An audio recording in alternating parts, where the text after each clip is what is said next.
Assalamualaikum warahmatullahi wabarakatuh. Saya Anasyafi Aidin Salsabila dari semester 4A Prodi Pendidikan Agama Islam NIM 32000020. Di sini saya akan sedikit menjelaskan, sedikit memberikan materi menyinggung salah satu kodrat seorang wanita.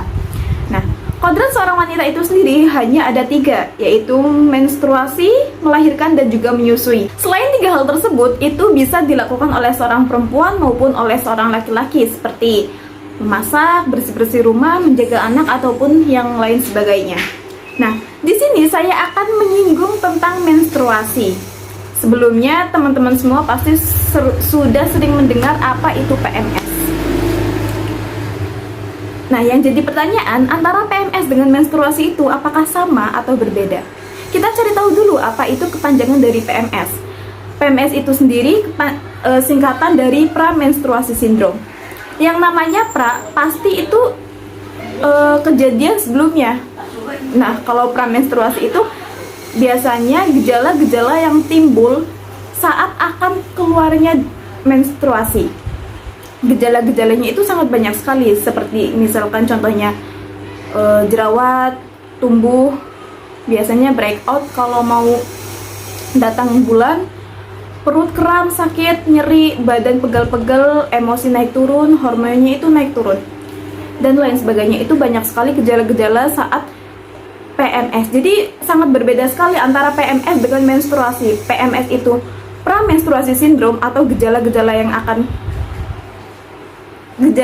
yang menandakan akan datangnya menstruasi. Sedangkan menstruasi itu sendiri adalah darah yang keluar dari, mohon maaf, kemaluan seorang wanita saat tidak sakit dan juga keluar pada masanya.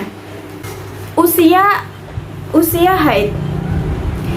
Seorang wanita bisa dikatakan dia sudah balik, sudah mengeluarkan darah haid itu apabila sudah berusia 9 tahun ataupun sekurang-kurangnya 9 tahun kurang 16 hari. Tahun di sini yang digunakan itu bukan kalender Masehi melainkan kalender Hijriah. Nah, untuk sebagai contoh, apabila ada seorang anak perempuan usianya itu 9 tahun kurang 20 hari misalkan, dia sudah mengeluarkan sebuah darah. Nah, yang 4 hari itu ikutnya darah istihadah, dan yang selanjutnya ketika sudah memasuki usia 9 tahun kurang 16 hari itu sudah masuk darah haid. Nah, kemudian darah bisa dikatakan darah haid apabila memenuhi 3 syarat. Yang pertama itu, darah keluar tidak boleh kurang dari 24 jam, tidak boleh lebih dari 15 hari, dan juga keluar pada masanya. Sebagai contoh, jika ada seorang anak yang usianya itu 9 tahun kurang 16 hari kemudian mengeluarkan sebuah darah, maka itu bisa dikatakan darah haid karena sudah memasuki usia haid. Tapi apabila anak itu berusia 9 tahun kurang 20 hari, maka yang 4 hari itu darah istihadah, dan yang selanjutnya itu darah sudah masuk darah haid karena sudah masuk pada masanya. Nah, lalu kalender apa yang digunakan untuk menghitung masa haid itu? Tahun yang dipakai untuk menghitung umur haid itu menggunakan kalender Hijriah, bukan menggunakan kalender Masehi.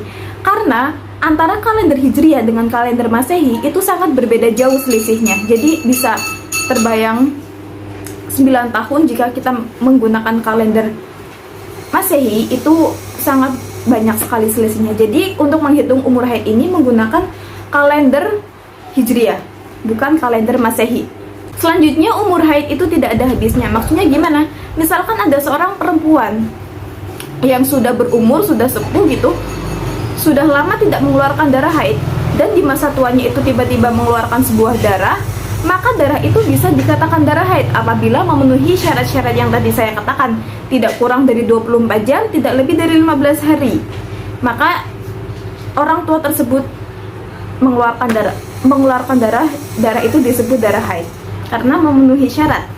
Walaupun orang itu sudah lama tidak mengeluarkan haid, dan di masa tuanya tiba-tiba mengeluarkan lagi sebuah darah, itu dikatakan darah haid. Nah, masa keluarnya darah haid itu seperti yang saya katakan tadi, paling sedikit itu 24 jam dan paling banyak itu 15 hari. 24 jam itu bisa terus-menerus maupun putus-putus. Maksudnya gimana? Terus-menerus itu maksudnya selama 24 jam itu darah itu terus keluar selama 24 jam, ataupun putus-putus maksudnya gimana? Putus-putus itu maksudnya gini.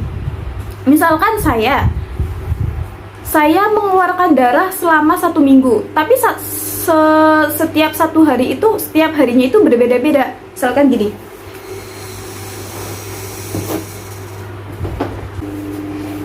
misalkan begini, ketika tanggal 1, 2, 3, 4, 5, 6, 7.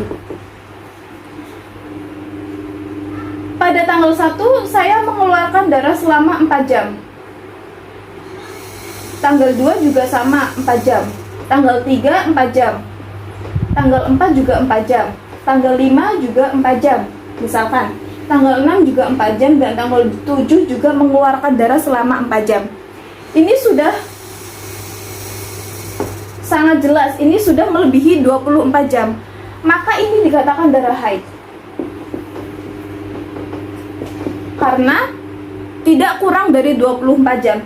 Tapi jika misalkan selama 7 hari ini mengeluarkan hanya beberapa jam saja dan tidak lebih dari 24 jam, maka darah itu tidak bisa dikatakan darah haid, melainkan darah istihadah atau darah penyakit, karena tidak lebih dari 24 jam.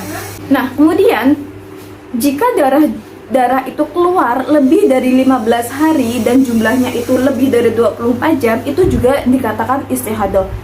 Karena masa haid itu hanya selama 15 hari. Tapi jika ada orang yang menghukumi, misalkan darah keluar selama 20 hari, terus jika ada orang yang menghukumi 15 hari itu darah haid dan yang 5 hari itu istihadah, itu juga mungkin kurang benar. Karena kita lihat dulu, jika orang itu mengeluarkan hanya 1 macam darah selama 20 hari itu, maka haidnya itu hanya 1 hari 1 malam, dan yang 19 hari lainnya itu darah istihadah. Maka jika kita baru tahu di akhir darah keluar, sholat yang tertinggal pada saat itu nantinya harus diqodho atau digantikan, karena itu bukan darah haid melainkan darah istihadah jika mengeluarkan darah hanya 1 macam. Karena darah itu berbagai macam warnanya. Kalau ini perbedaan pendapat antara Imam Hanafi dan juga Imam Syafi'i. Kalau menurut Imam Hanafi itu macam-macam warna darah haid itu ada 6, kalau nggak salah, hitam, merah, coklat. Kalau menurut Imam Hanafi itu ada hijau, kuning, sama keruh. Sedangkan menurut Imam Syafi'i itu kayaknya ada 5. Hitam, merah, coklat, kuning, sama keruh. Masa suci di antara 2 haid itu paling sedikitnya 15 hari.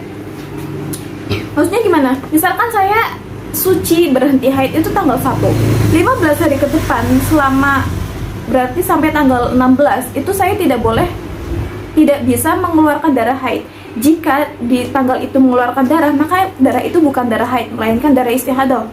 Karena pada masa itu belum dibolehkan untuk darah haid keluar. Jika keluar berarti itu bukan darah haid melainkan istihadah. Oh ya, dari tadi saya banyak mengatakan darah istihadah. Mungkin barangkali ada yang belum tahu darah istihadah itu darah apa. Jadi darah istihadah itu darah penyakit atau darah rusak. Jadi itu bukan darah haid, tapi darah rusak gitu, darah penyakit. Di sini saya hanya akan menjelaskan sedikit tentang darah menstruasi, karena penjelasan istihadah juga sebenarnya masih banyak sekali syarat-syarat dan hukum-hukumnya.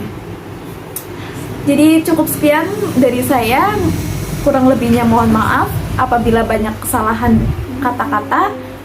Wabillahi taufiq wal hidayah. Wassalamualaikum warahmatullahi wabarakatuh.